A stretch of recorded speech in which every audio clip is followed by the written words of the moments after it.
Адилеттүүлүктүн эмес, акыйкатсыздыктын анабашы болуп калган кыргыз сотторуна бүгүн Жогорку Кеңеш Жогорку сотко судьяларды шайлоо аркылуу саясий баа берди. Саясий буйруктарды аткарып, коррупцияга малынган сот системасы сынга алынып, судьялар гана эмес, экс-президент Атамбаев мактанган сот реформасы ишке ашпай ара жолдо калгандыгы айтылды. Келгиле нөлдөн мына жаңыдан таза адамдарды, жаш кадрларды алып келип сотторго коюш керек. Ошондо эл бизге ыраазы болуп ишенет. Бүт сотто мурда иштеп кеткен Манас Арабаевдин кадрлары мына Воронцова деген жөнүндө буга чейин көп канча жерде айтылып жүрөт маалымат каражаттарынан. Эми биз ушулардын бардыгын кайсы бетибиз менен жогорку сотко судья кылып шайлайбыз? Ошон үчүн дүңүнөн добушка коюп туруп, 5-10 катарынан жыгып, парламент өзүбүздүн күчүбүздү көрсөтүп, соттор жөнүндө мындан ары бир жаңы кадам баштай турган убакыт келди. Эгерде биз бүгүн бардыгын колдоп берсек, анда биз сот адилеттүүлүгүнөн күтпөй эле болгондо. Давайте жаңыдан жашоо баштайлы мына. Мындай мүмкүнчүлүк 10 жылда бир келет. Андан кийин биз сиздер ошол жогорку соттун судьялардын кабинетинде жүрөбүз. Жардамчысы да киргизбейт. Бул биздин башыбыздан өттү. Биринчиден кеңири суроо жооп алып, кээ бир соттордун жүзүн бетин ачалы. Конституция боюнча сот адамдын укугун коргой турган калыс орган болуш керек. Бүгүнкү күндө сот Кыргызстан үчүн эң коркунучтуу орган. Адамдарды ак жеринен жазалаган. Ошонун негизинде биз 138 өлкөнүн ичинен мыйзамды таптакыр сактабаган 30 өлкөгө кирдик. Ушул соттордун кесепетинен. Бүгүн булар утуп алса, эгерде сот болуп бекисе, эртең Кыргыз элинин шору. Экс-президент Алмазбек Атамбаев 2010 жылы башталган сот реформасы экс-президент Алмазбек Атамбаевдин тушунда боткосу чалынып, Манас Арабаев деген бөлүм башчысы аркылуу сотторду кол жоолукка айлантканы коомчулукта айтылып келген. Сот реформасы ишке ашпай калгандыгын КСДП депутаттары дагы моюндашты. Элди сотко болгон ишеними жок. Бүтүндөй бир мамлекеттин бийлигин жокко чыгара силерсиңер. Ашмалтайын чыгалдыңар. Анан бүгүн силер кантип депутаттардын алдында отурсаңар, силердин алдыңарда акыйкатты издеп дал ошентип отурган. Бүгүн силер сезесиңер акыйкатты каякта экенин. Соттук реформаны, урматтуу кесиптештер, ушул жерден өзүбүз башташыбыз керек. Мынага окшогон талапкерлерди коомчулуктан бири дагы буларга талапкерлигине макул эмес.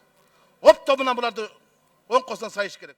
Депутат Талант Мамытов сотторду шайлоо менен депутаттардагы жоопкерчиликти мойнуна алып жаткандыгын айтып, Кудайдан коркуп туура чечим кабыл алууга чакырды.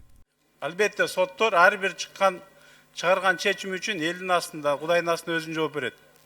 Бирок, урматтуу коллегалар, ушул сотторду шайлаган үчүн Кудайдын астында биз жооп беребиз.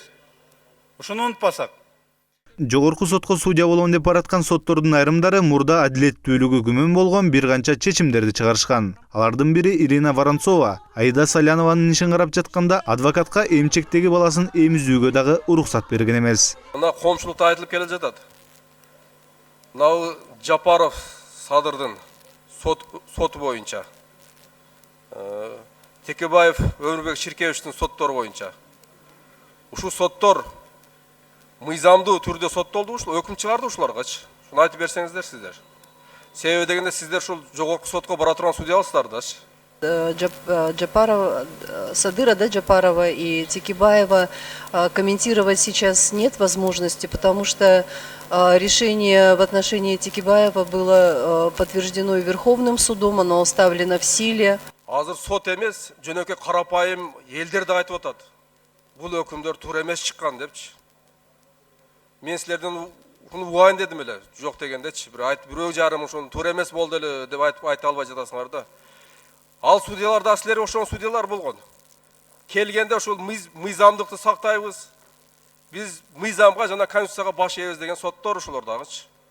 Мана сот болуп баргандан кийин ошол заказдарды аткарып, ушундай туура эмес өкүмдөрдү чыгарып отурат. Күн тартибиндеги коюлган иштерди да убагында карабастан кааласа 9га чейин, 10га чейин созот. Мына биз барып катышып көрдүк. Мындай болбош керек. Биз көп болдук ошол жерде. Адвокаттар ушул эмизген баласын эмизип коелу десе, саат 6-дан кийин ошонго уруксат бербестен ошону узартып турду. Мен оюндайм, биз Кудайдын алдында дагы айтышыбыз керек. соттун чечими бирөөгө жакпашы мүмкүн, бирок эч болбогондо ошонун тартибин сактабайлыбы? Качып кеткен Бакиевтердин кызыкчылыгына иштеген соттор мынакей. Булардын эч кандай моралдык укугу жок иштегенге. Минскиде качып жүргөн адамдын национализация болуп атканда мына мүлктөрдү көп Бакиевтердин мүлктөрү. Алар качып кеткен нерсени мүлктөрүн карабай, ошо качып 10 секунд. жүргөн Бакиевдин куйруктарын кызыкчылыгына иштеген кишилер мына ушулар. Булар биздин сот системага иштегенге укугу жок. Каршы добуш бериңиздер буга. Ошентип узакка созулган суроо жооптон кийин жашыруун добуш берүү аркылуу депутаттар сотторду тандоо кеңешинен президенттин элегинен өтүп келген 5 судьянын 3-өөнү жыдытты. Өтпөй калган судьялар айтылуу Ирина Воронцова, НТС каналы боюнча Максим Бакиевдин досунун пайдасына аныктама чыгарып берген Айдарбек Алымкулов жана Дамира Орозова болду. Ал эми Нургүл Бакирова жана Кыдык Жунушбаев жогорку соттун судьялары болуп шайланды. Тоого ант берем.